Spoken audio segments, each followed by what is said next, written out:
मैं हूं भगवान जगन्नाथ। मैं वही हूं जो युगों युगों से पूरी नगरी में रथ पर सवार होकर चलता आ रहा हूं। पर आज मैं तुम्हें अपने रहस्य का वो सत्य बताने आया हूं जिसे केवल भाग्यशाली ही जान पाते हैं। लोग मुझे जगन्नाथ कहते हैं, पर क्या तुम जानते हो मैं कौन हूं?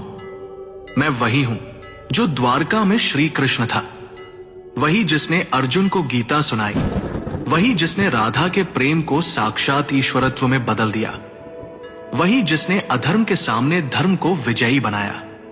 जब द्वारका का अंत हुआ, मेरा पार्थिव शरीर समुद्र में प्रवाहित कर दिया गया, पर मेरा हृदय, मेरा चेतन तत्व नष्ट नहीं हुआ। समुद्र में एक दिव्य काष्ठ पवित्र लकड़ी के रूप में प्रकट हुई और बहती हुई पुरी के तट पर आई। उसी समय राजा इंद्रद्युम्न ने मुझे स्वप्न में देखा।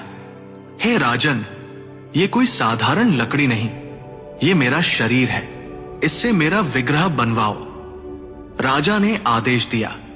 मूर्ति बनाने के लिए एक वृद्ध पुरुष प्रकट हुए। उन्होंने कहा, इन्हें गुप्त रूप से बनाऊंगा, कोई द्वार मत खोलना। वो कोई और नहीं, स्वयं विश्वकर्मा थे।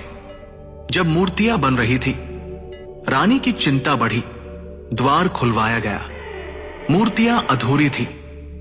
मेरे हाथ नहीं थे, मेरे चरण नहीं थे, पर तभी आकाशवाणी हुई, यही मेरा विराट रूप है, यही मेरा जगन्नाथ स्वरूप है, जहां मैं हर सीमा से परे हूं।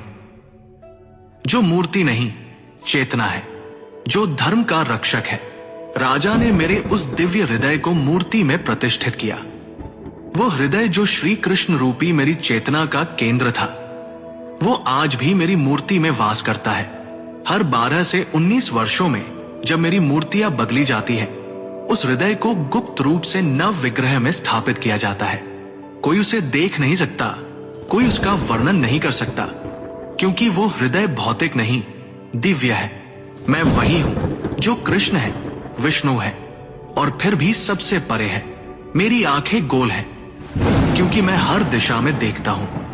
जब मैं अपने भाई बलभद्र और बहन सुभद्रा के साथ रथ पर सवार होता हूं, तो वो यात्रा कोई उत्सव नहीं, वो क्षण है जब मैं मंदिर से निकलकर भक्तों के हृदय तक पहुंचता हूं। जब तुम मुझे सच्चे हृदय से पुकारोगे, ओम नमो भगवते जगन्नाथाय, तो तुम पाओगे कि मैं तुमसे कभी दूर था ही नहीं।